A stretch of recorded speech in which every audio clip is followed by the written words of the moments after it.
I'm sorry, but this motherfucker, George Zimmerman, needs to be put into the ground. And I don't know who, I don't know when, but in my opinion, it should be as soon as possible.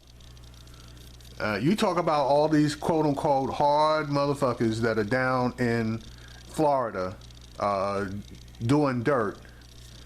They need to do their thing as far as taking care of this guy, because this is fucking ridiculous. They should do a social service for the majority of the people, not just black people, but people in this country, to get rid of this fuck.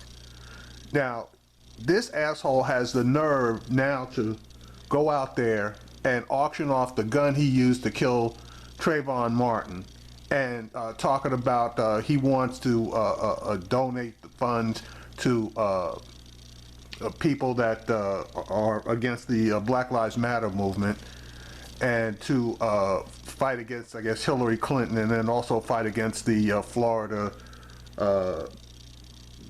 district attorney, I guess, for the state of Florida, which that's the only thing I agree with him on, because she threw his goddamn case, and then she had the nerve to prosecute a black woman who legitimately was using stand her ground, didn't kill anybody, didn't even wound or harm anybody. So she basically needs to go. But I'm going to play this story from Roland Martin's News One Now.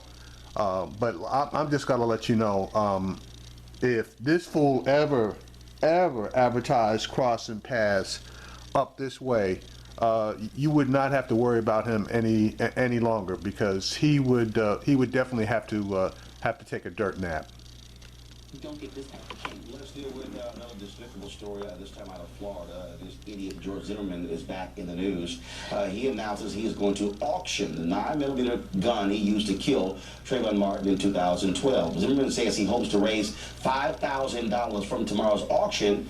And folks, he wants the money to be used to fight Black Lives Matter, what he calls violence against law enforcement officers, which, I'm sorry, where has that taken place? He also wants to ensure the demise of Angela Corey, who served as the special prosecutor of this case and also battled Hillary Clinton's anti-firearm rhetoric. During a phone interview with Orlando's WOFL News, Zimmerman explained his reasoning for the auction.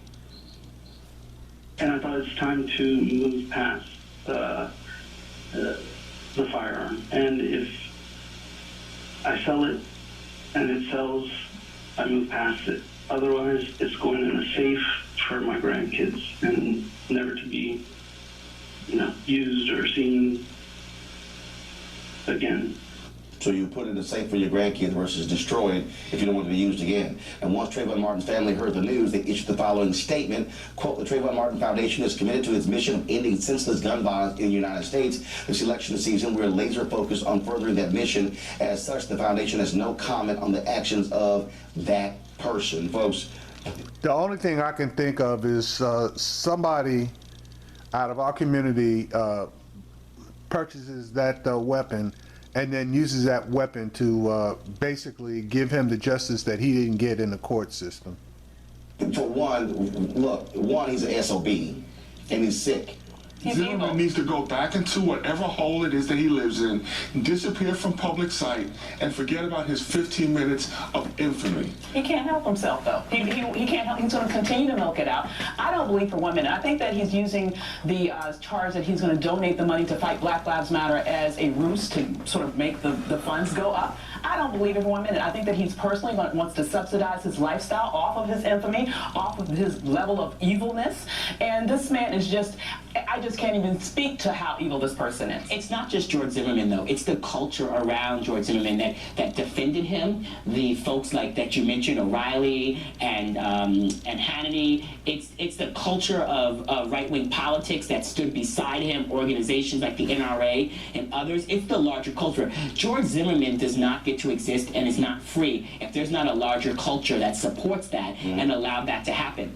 I do want to say one thing, though. George Zimmerman and I do agree on one thing, that we have to get rid of Angela Corey for different reasons. But we actually, but a broken clock is right, twice a day. And George Zimmerman, for all the wrong reasons, wants to get rid of Angela Corey. But she threw that case with George Zimmerman. She prosecuted Marissa Alexander for defending herself, and she's done so many other horrible things that, Color of Change, along with many other organizations, our super PAC, will be doing work this election cycle to get out Angela Corey and a number of other bad DAs around the country. And we also need to find out who the individuals are that are bidding on this gun. Mm-hmm. Because that says a lot about them. Well, again, remember, there are a lot of people who gave thousands of dollars for his legal defense fund, and they were backing him big time in that as well. Which he didn't pay his lawyer. I'm hoping like Anonymous or some of those internet activists dig in and discover who's bidding on the gun, and we expose them, we expose where they work, who they're associated with, and we call them out for who they are. All right, then. Yeah, that motherfucker needs a dirt nap. I have been saying it for years. Once he got off on that murder, if he had just quietly slunk down and disappeared, we might, and I'm not saying would, but might have forgotten about him. Not about Trayvon Martin, but about him. But this guy, every so often, he just forces himself onto the public scene, and I've had enough of it, and I know there are a lot of people around the country that have had enough of it. We just need the wherewithal to make a decision for this person to go to sleep. And he needs to go to sleep and not wake up. Hopefully by natural causes. And that just depends on what your definition of a natural cause is.